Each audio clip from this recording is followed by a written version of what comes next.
नमस्कार, थिंक 360 में आपका स्वागत है और मैं हूं लोकेंद्र किलानोत। आज हम एक गंभीर मुद्दे पर जिस शख्सियत के साथ में चर्चा करेंगे उनका नाम डॉक्टर राघव प्रकाश है। जी हाँ, वही राघव प्रकाश जिनके बारे में अक्सर कहा जाता है कि ट्रेन में चलते चलते एक ऐसी किताब लिख दी जो हिंदी की दुनिया में सबसे ज़्यादा पढ़ी जाने वाली किताब है। डॉक्टर साहब, आपका बहुत बहुत स्वागत है, बहुत बहुत अभिनंदन है। नमस्कार लोकेन जी, बहुत डॉक्टर राघव प्रकाश के बारे में मैं बता दूं, राजस्थान ही नहीं अपितु पूरे देश के विख्यात शिक्षाविद हैं। हिंदी के एक बेहतरीन शिक्षक हैं, साथ ही विद्यार्थियों के बीच लोकप्रिय मेंटर के रूप में इन्हें पहचाना जाता है। डॉक्टर राघव प्रकाश शिक्षाविद होने के साथ में ही देश की शिक्षा व्यवस्था पर अपनी पारखी नजर रखते हैं और समय समय पर समाज को उनके बारे में सचेत करते रहते हैं। हाल ही में डॉक्टर राघव प्रकाश का एक लेख खासा चर्चित है और वो लेख उन्होंने देश की नई शिक्षा नीति पर लिखा है। आपको बता दूं, जब देश में नई शिक्षा नीति की घोषणा हुई थी तो एक बहुत बड़ी बहस इस देश में नई शिक्षा नीति को लेकर देखने को मिली थी। लेकिन जब अब उस शिक्षा नीति को लागू करने की चुनौती है, तमाम विश्वविद्यालय उस शिक्षा नीति के इम्प्लीमेंटेशन पर काम कर रहे हैं, उसी के बीच में यूनिवर्सिटी ग्रांट कमीशन यानी कि यूजीसी ने एक नया प्रावधान उसमें किया है और जो विदेशी विश्वविद्यालय हैं उनको देश में आमंत्रित किया जा रहा है। उसी विषय पर डॉक्टर राघव प्रकाश ने समाज के साथ में, यूनिवर्सिटी ग्रांट कमीशन के साथ में अपना एक संवाद स्थापित किया है और उसी विषय पर आज हम डॉक्टर राघव प्रकाश से बात करेंगे। डॉक्टर साहब, बहुत सी बातें आपने उस अपने लेख में कही हैं और मैंने वो पूरा लेख पढ़ा है और मैं कहूँ कि आशावादी कम, आपने एक चिंता जाहिर की है कि विदेशी विश्वविद्यालयों के इस देश में आने से कौन कौन से नुकसान है। कहीं हम जब नई शिक्षा नीति लागू की गई थी तो बहुत बड़े बड़े दावे किए गए थे, मौलिक शिक्षा की बात की गई, मातृभाषा में शिक्षा होनी चाहिए, इन सारी बातों को लेकर एक लंबी बहस देश में हुई।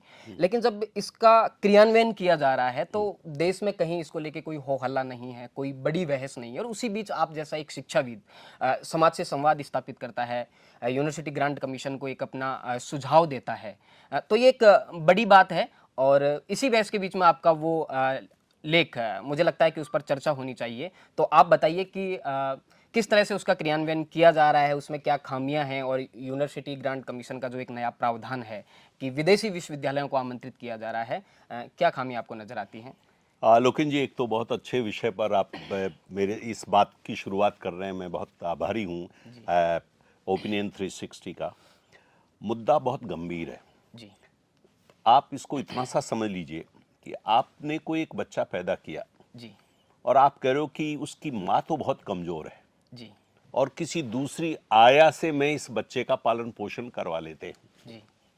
अब बताइए, वो दूसरी आया जी। जिसने आपके बच्चे को पैदा नहीं किया, वो कैसे उसके प्रति संवेदनशील होगी, कैसे उसको भाव देगी, वात्सल्य कैसे देगी, और बगैर वात्सल्य और भावनात्मक विकास के बच्चे का विकास होगा कैसे? बिल्कुल यही ट्रेजेडी यहाँ पर हो रही है।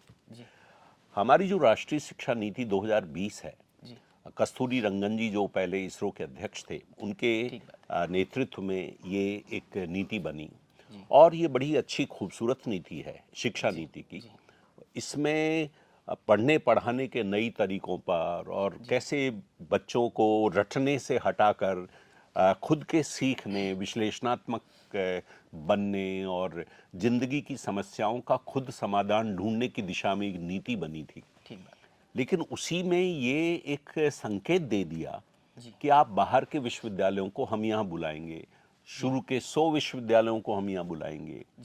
मैं सोचता हूँ कि यह उस शिक्षा नीति की जो मूल आत्मा है कि आपको खुद को अपने ढंग से विकसित होना है।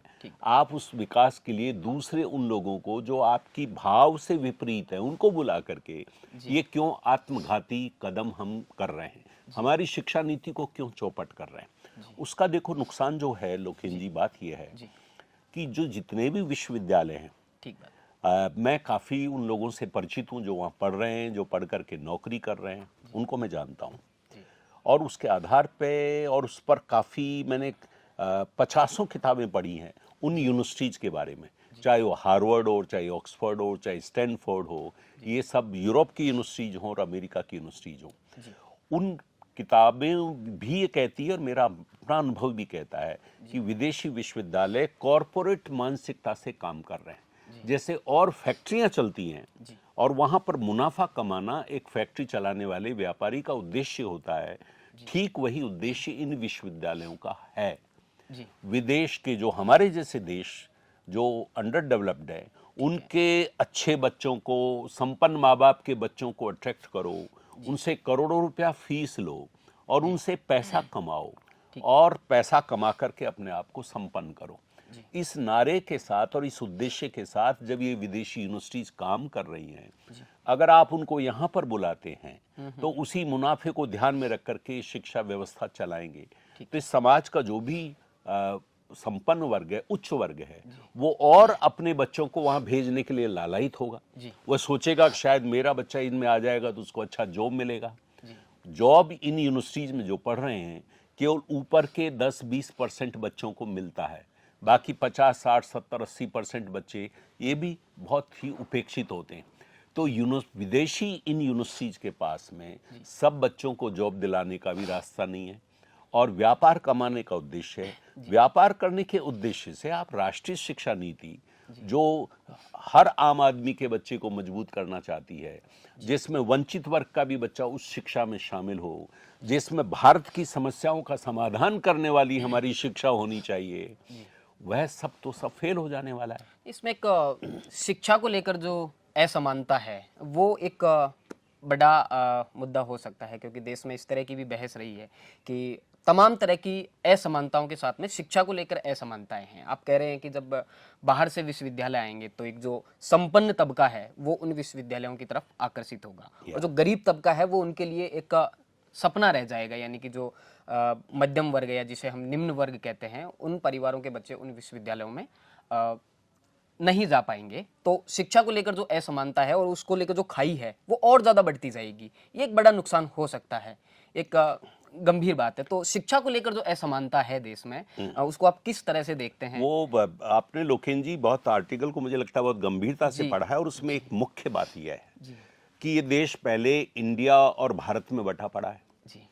जो 2-3-4% जो संपन्न वर्ग हैं उनकी अपना इंडिया है। इस देश में एक जो समस्या पहले से है हम उसे और ज्यादा कर रहे हैं, और ज्यादा कर रहे हैं। वो जो विदेशी विश्वविद्यालय उसे इंडिया के लिए काम करेंगे जी, क्योंकि वो इंडिया ही उनको पैसा दे सकता है। ठीक बात है। लेकिन आम गरीब भारतवर्ष के लिए तो उनका कोई योगदान नहीं, वो तो छुएंगे भी नहीं उसको, वो उनका उद्देश्य नहीं है। ठीक है। तो फिर इसका मतलब हमारे शिक्षा निर्माताओं को, हमारी संसद को सोचना चाहिए, हमारे प्रधानमंत्री जी को सोचना चाहिए, हमारे शिक्षा मंत्री को सोचना चाहिए, हमारे इस देश के विश्वविद्यालयों में यूजीसी को सोचना चाहिए, मानव जो विभाग है शिक्षा विभाग केंद्र का और राज्यों के सबसे शिक्षा विभागों को, उनके शिक्षा मंत्रियों को, मुख्यमंत्रियों को सोचना चाहिए कि आप विदेशियों को यहाँ आमंत्रित करके हमारी अपनी जो संस्थाएं जो अपने ढंग से विकसित हो रही हैं उनको भी आप चौपट करना चाहते हैं। और इसका मतलब है कि जो गरीब तबका है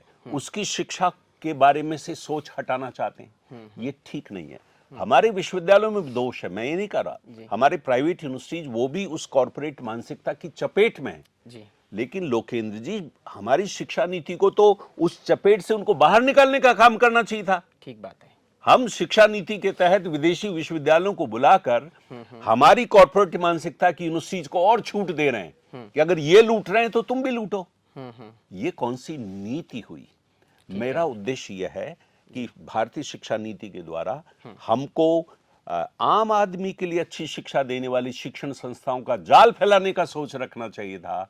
आप उस जाल को नष्ट करके और विदेशी विश्वविद्यालयों को बुलाकर इस देश के केवल संपन्न लोगों के लिए, और वो भी पैसा कमाने वाली, अच्छा पैकेज दिलाने वाली, संपूर्ण व्यक्तित्व करने वाली नहीं, लोक सेवा की ओर उनको ले जाने वाली नहीं, केवल अच्छे पैकेज, उस यूनिवर्सिटी उस प्रकार के सोच की शिक्षा व्यवस्था को लाना चाहते हैं। तो ये तो इसका मतलब है कि हम लोग बहुत ज़्यादा कॉन्फिडेंस लूज कर चुके हैं कि हम एक बड़ी लाइन शिक्षा में नहीं खींच सकते और हम दूसरों के द्वारा हमारा जो विनाश होने वाला है उससे हम लोग बेखबर हैं। इस बारे में हमें सोचना चाहिए। सरकार की एक ये सोच हो सकती है इस बात को लेकर कि हमारे जितने भी स्वतंत्रता सेनानी थे, या फिर मैं कहूँ गांधी से लेकर नेहरू तक, और कहते हैं हम विदेशी शिक्षा, मुझे रैमजे मैकडोनाल्ड का एक कथन याद आता है, जो ब्रिटेन के प्रधानमंत्री थे, कि ब्रिटेन की एक लाइब्रेरी का तहखाना भारत के संपूर्ण ज्ञान के बराबर है। यानी कि इतना सोचते हैं वो लोग। यूरोप के देशों की अगर मैं बात करूं, यानी कि हमारी जो शिक्षा व्यवस्था है वो उसको एक कबाड़ खाना मानते हैं, यानी कहते हैं कि रद्दी कागज। और ये रैमजे मैकडोनाल्ड का जो ये कथन है, ये इसमें मील का पत्थर है। तो कहीं ऐसी सोच हो कि वो लोग कहीं ज़्यादा उनकी जो शिक्षा व्यवस्था है हमसे कहीं ज़्यादा बेहतर है, तो बाहर की जब विश्वविद्यालय हमारे देश में आएंगे तो हमारे जो विश्वविद्यालय हैं, क्योंकि अंतर्राष्ट्रीय मानकों पर जब रैंकिंग निकाली जाती है तो हमारे टॉप 100, टॉप 500 में हमारा कोई भी संस्थान नहीं आ पाता है। ये एक बड़ी खामी है हमारी शिक्षा व्यवस्था की। तो हमारे देश की सरकार की ये सोच हो सकती है कि जब विदेशी विश्वविद्यालय हमारे देश आएंगे तो शायद एक अच्छा एनवायरनमेंट तैयार हो, और उनकी क्या शिक्षा नीति है, किस तरह से वो विश्वविद्यालय काम करते हैं, किस तरह से शोध करते हैं, तो शायद ये एक बड़ा फायदा हो सकता है कि हमारे विश्वविद्यालय उनसे कुछ सीखें। या देखो लोकेन जी, 2-3 बातें आपने इसमें उठा दी। पहली बात तो मैं मैकडोनल्ड के आधार पर आपको ये कहना चाहता हूँ, उसका जवाब तो महात्मा गांधी दे चुके थे। जी महात्मा गांधी ने उसी पश्चिमी शिक्षा व्यवस्था में शिक्षा पाई थी जी और वहाँ पर रहे थे वर्षों इंग्लैंड में, और उन्होंने बाद में कहा था कि ये जो शिक्षा व्यवस्था है पागलों की है, और इस शिक्षा व्यवस्था को आगे चल करके बिल्कुल हमें भारत को मुक्त हो जाना चाहिए। अगर भारत की चपेट में आएगा तो जैसे ये बर्बाद हैं, भारत भी बर्बाद होगा, और आज हम उसी दिशा में बर्बाद हो रहे हैं। तो ये तो मैकडोनल्ड का जो जवाब है वो महात्मा गांधी दे चुके हैं हिंद स्वराज में 1909 में ही। दूसरी बात मैं कहना चाहता हूँ कि देखो, महात्मा गांधी ने काफी कुछ पश्चिम से सीखा, सीखने में किसने रोका है? अंबेडकर ने पश्चिम से सीखा, और जो कुछ अच्छा था उसको लेकर के हमारा अपना कॉन्स्टिट्यूशन बनाया। लेकिन हमारे कॉन्स्टिट्यूशन ब्रिटेन के कॉन्स्टिट्यूशन से बहुत आगे है, बहुत अच्छा है। वो आम आदमी की प्रॉब्लम्स को ध्यान में रख करके बनाया गया कॉन्स्टिट्यूशन है। ऐसा सेंसिटिव, संवेदनशील जो संविधान है वो तो इंग्लैंड का है ही नहीं। इसलिए हम विदेशों से सीख करके हमारी अपनी शिक्षा व्यवस्था को अधिक अच्छा बना सकते हैं, उसका अनुगमन करने की जरूरत नहीं। अगर वो लोग रिसर्च के मामले में अच्छे हैं तो रिसर्च की प्रक्रियाओं को हम मजबूत करें, लेकिन ये थोड़ी है कि वो रिसर्च कर रहे हैं केवल अमेज़न के लिए, वे रिसर्च कर रहे हैं गूगल के लिए।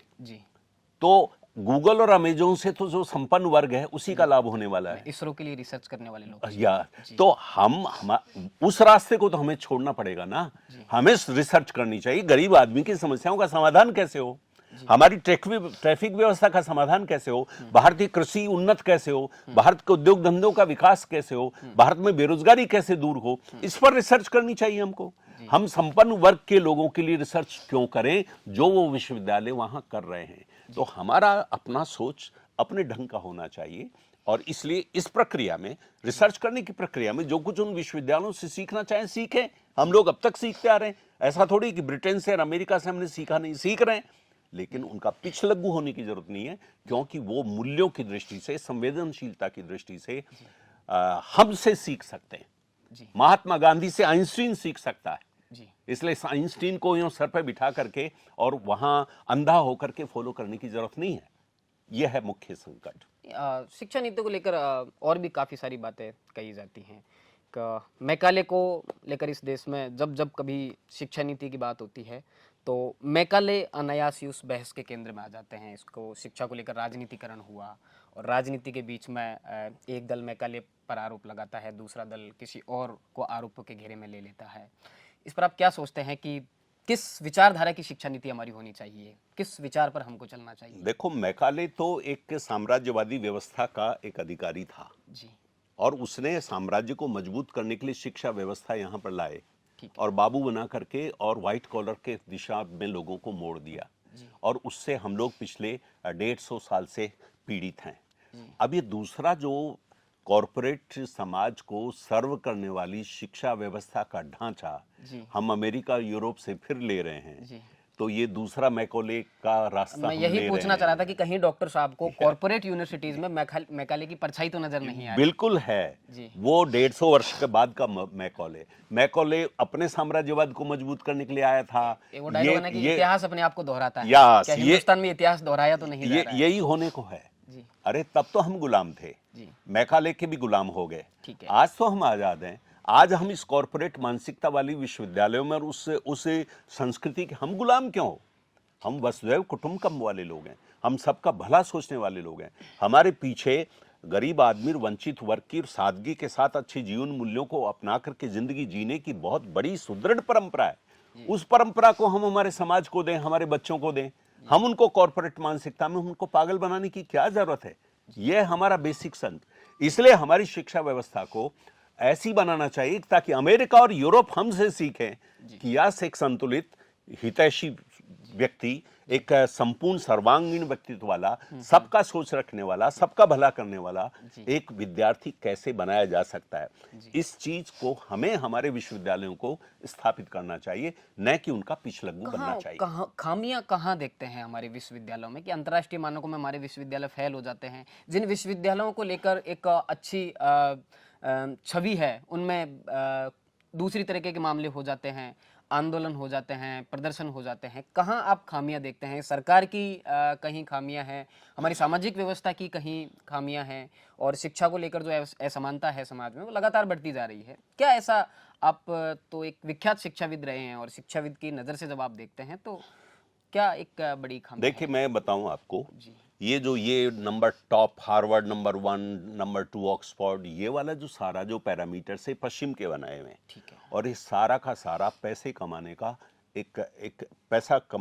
एक आडंबर है। मैं आपको बता दूं, रैंकिंग वाला जो मसला है ये एब्सोल्युटली एक मार्केटिंग का मामला है कि दुनिया भर के अच्छे संपन्न वर्ग के विद्यार्थी वहां पर जाएं, क्रीम वहां जाएं, और उस क्रीम का फायदा ये विश्वविद्यालय उठाएं और श्रेय उन विश्वविद्यालयों को मिले। ये सारा एक षड्यंत्र पूर्वक चल रहा है।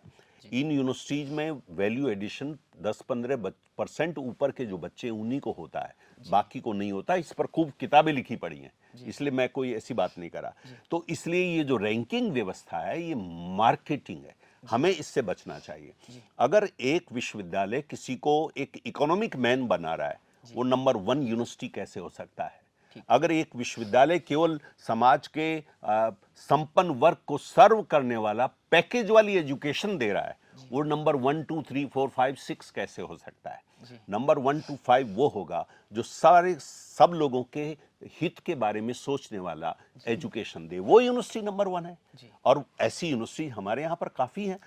यस, इसलिए सारे पैरामीटर्स बदलने चाहिए। मैं कहना चाहता हूं कि इंटरनेशनल जो पैरामीटर्स है यूनिवर्सिटीज के, वो बदले जाने चाहिए। हमें उन पैरामीटर्स का पिछलग्गू नहीं होना चाहिए, और हमें हमारे अपने पैरामीटर्स पर हमारी यूनिवर्सिटीज को आगे लेना चाहिए। वो लोग अगर वो हमारी यूनिवर्सिटीज को नंबरिंग दे देंगे तो हमारे यहाँ का बच्चा उनके यहाँ क्यों जाएगा? ठीक बात है। वो डेलिबरेटली हमारी यूनिवर्सिटीज को अंडर एस्टिमेट करते हैं, और हमारी यूनिवर्सिटीज में जो अच्छाइयां जो उनकी में नहीं है, वो अच्छाइयां उनके पैरामीटर में ही नहीं है।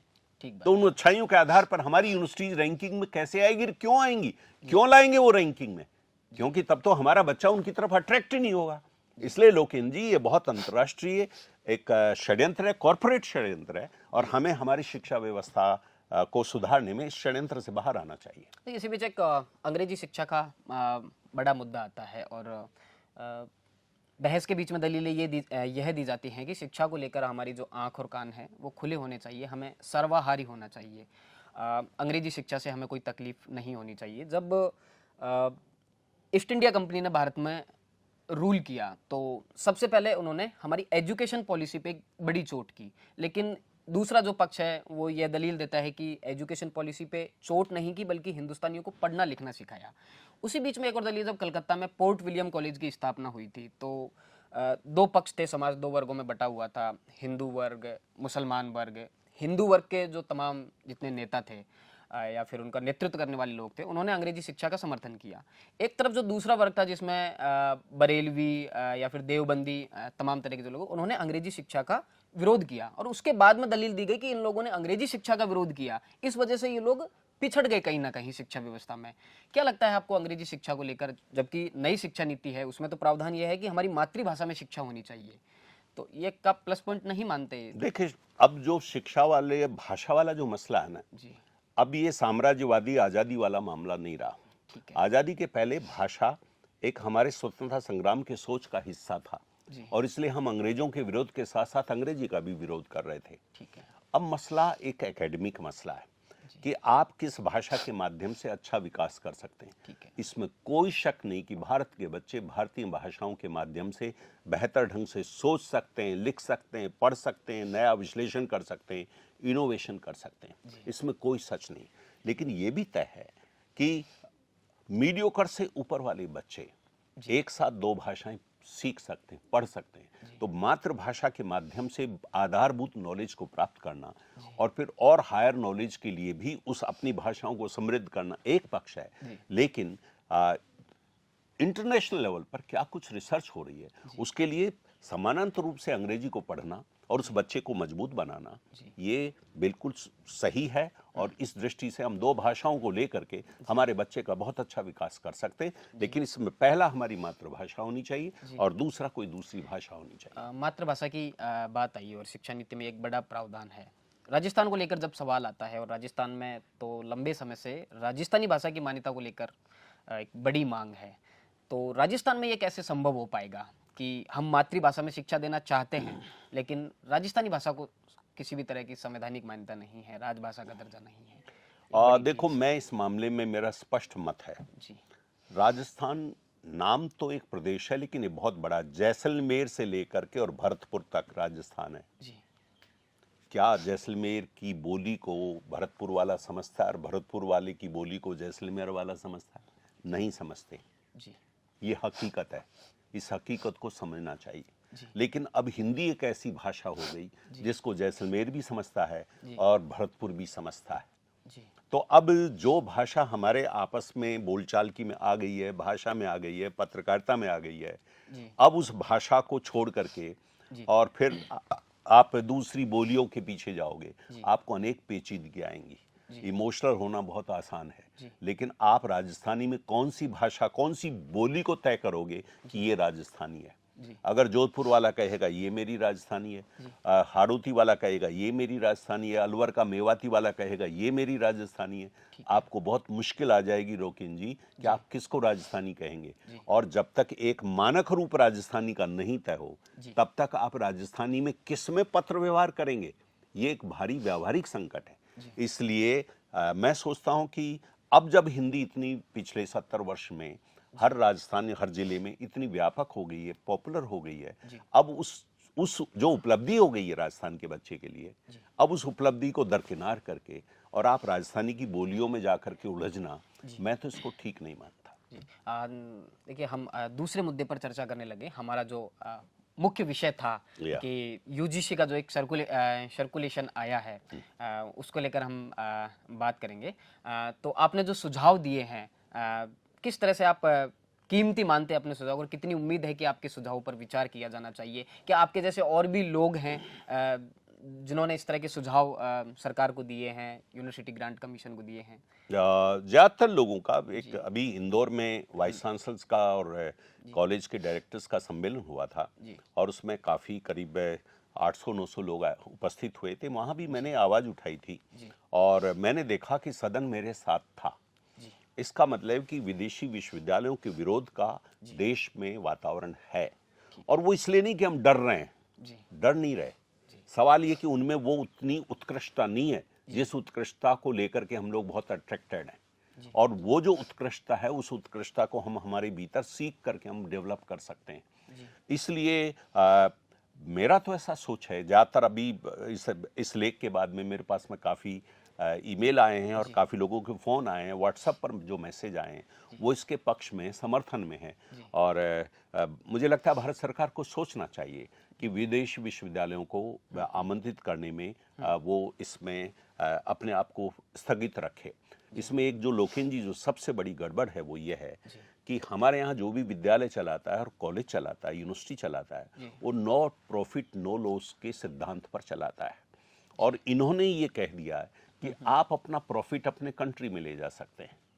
तो एक तरफ तो हम शिक्षा को हमारे यहाँ पर सेवा के रूप में देख रहे हैं, और दूसरी तरफ उनकी कॉरपोरेट मानसिकता को, मुनाफा कमाने की मानसिकता को स्वीकार कर रहे हैं। तो हमारे समाज में ये जो कंट्राडिक्शन पैदा कर रहे हैं हम, ये बहुत ठीक नहीं है।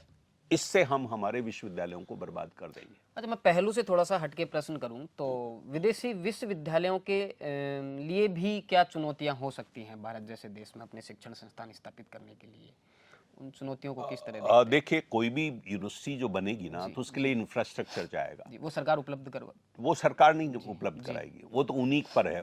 वो हजारों करोड़ रुपए वो का बड़ा फंड, इन्वेस्ट करेंगे बड़ा इन्वेस्टमेंट और फिर है। वो निकाल। जमीन का वो इन्वेस्टमेंट करेंगे, बिल्डिंग बनाएंगे, वहां पर लेबोरेटरीज एस्टेब्लिश करेंगे। हजारों करोड़ रुपए का इन्वेस्टमेंट है। ठीक बात है। तो वे उनको भी सोचना पड़ेगा कि जितना इन्वेस्टमेंट कर रहे हैं, ये इस इन्वेस्टमेंट क्या हम ले जा सकेंगे। और उन लोगों की फिलंथ्रोफी मानसिकता तो है नहीं कि हम समाज की सेवा करें। समाज की सेवा करने वाले वो आ नहीं रहे, तो इसलिए उनके सामने भी संकट तो है कि भारत से हम पैसा कैसे कमाएंगे। इसलिए ये इतना आसान उनके लिए भी नहीं है। लेकिन फिर भी हमें ये क्यों होने देना चाहिए? हमको हमारे स्तर पर ही समृद्ध होना चाहिए। मैं फिर से कहना चाह रहा हूँ, हमारी बच्चे की माँ को खुद को ही बच्चे को पालन पोषण करना आना चाहिए। अगर वो पालन पोषण करना नहीं ठीक ढंग से जानती है, तो जो थोड़ा बहुत जो दूसरी माएँ जानती उनसे पूछे। हमारी दादी और नानी से मिलकर के, और हमारी बच्चों की जो यंग माएँ हैं वो अपने बच्चों का पालन पोषण करती है। लेकिन ये थोड़ी कि उस बच्चे का पालन पोषण दूसरे को, खुद तो हट जाए और दूसरे को दे दे। तो इसलिए हमको विदेशी विश्वविद्यालयों से सीखना तो चाहिए, लेकिन उनको इनवाइट करके नहीं। और वो भी आसानी से यहाँ आने वाले नहीं भी हैं, ये भी मैं कहना चाहता उनके लिए भी हूं। लेकिन ये तो अलग पक्ष है, वो आए नहीं आए। लेकिन हमारा निर्णय होना चाहिए कि हम हमारे विश्वविद्यालयों को मजबूत करें, उनको बेहतर बनाएं और एक अच्छी शिक्षा व्यवस्था को क्रियान्वित करें। नई शिक्षा नीति को लेकर तमाम तरह की बातें हुई और जब शिक्षा नीति की घोषणा हुई तो बहुत बड़ी बड़ी बहसें की गई कि ये ऐसा कहा गया कि इसमें बहुत सारे अच्छे अच्छे प्रावधान हैं।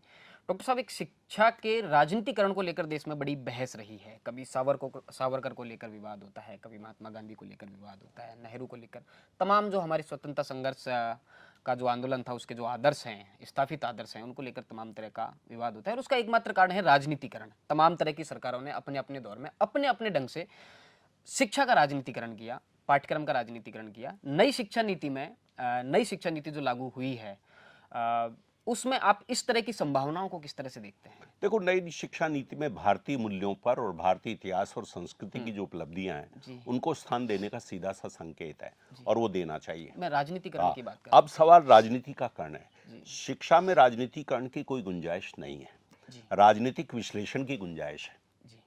राजनीतिकरण तो अलग है कि किसी राजनीतिक दल का पिछलग्गू हो जाना। राजनीतिक विश्लेषण यह है कि हर राजनीतिक दल का और उसकी नीतियों का विश्लेषण करना। तो सवाल है कि सावरकर की क्या क्षमताएं थी, क्या लिमिटेशन थी, यह हमारे विद्यार्थी को पता होना चाहिए। भगत सिंह की क्या लिमिटेशन थी और क्या क्षमताएं थी, ये पता होना चाहिए। अंधा होकर के किसी भी पीछे जाना, ये शिक्षा नहीं कहला सकती। हर चीज का गुणात्मक आधार पर विश्लेषण करना और फिर फैसला करना, ये हर विद्यार्थी को आना चाहिए। ब्लैक एंड व्हाइट में देखना या हर विद्यार्थी को आना चाहिए। यही शिक्षा है। तो ये शिक्षा में राजनीतिक अंधापन नहीं होता। राजनीति तो रहेगी, हमारा सच है, लेकिन राजनीति का सही विश्लेषण करना, ये हमारी शिक्षा नीति का, हमारी शिक्षा विद्यालयों का और हमारे शिक्षार्थी का और हमारे शिक्षकों का उद्देश्य है। ये होना चाहिए। कैसे लोग होने चाहिए? जो पाठ्य पुस्तक का निर्धारण करें, पाठ्यक्रम का निर्धारण करें, शिक्षा नीति बनाए। राजनीति बड़ी हावी रही है। इम्पोर्टेंट पाठ्य पुस्तक के निर्धारण से ज्यादा इम्पोर्टेंट है पाठ्य पुस्तक का विश्लेषण। जी, विश्लेषण करने वाले कैसे लोग? आप सावरकर को रखिए, क्या दिक्कत है? आप सुभाष को रखिए, आप नेहरू को रखिए, दिक्कत क्या है? इनको सबको पाठ्यक्रम में रखिए, किसी का बहिष्कार मत कीजिए, लेकिन इनका विश्लेषण बहुत संतुलित रूप से विद्यार्थी के पास होना चाहिए। तो विद्यार्थी इनमें से जो अच्छा है उसको ले लेगा और जो कमजोर है उसको छोड़ देगा। ठीक है। तो ये थे डॉक्टर राघव प्रकाश, जिन्होंने नई शिक्षा नीति पर हमारे साथ में लंबी गुफ्तगू की और इन्होंने जो अपने बेशकीमती सुझाव यूनिवर्सिटी ग्रांट कमीशन को भेजे हैं, उस पर विस्तार से बताया और एक चिंता जाहिर की कि नई शिक्षा नीति के तहत जिस तरह से विदेशी यूनिवर्सिटीज़ को देश में आमंत्रित किया जा रहा है, वो एक बड़ी अनहोनी का अंदेशा है। डॉक्टर साहब, आपका बहुत बहुत स्वागत है think 360। Okay, thank you Loken ji, नमस्कार।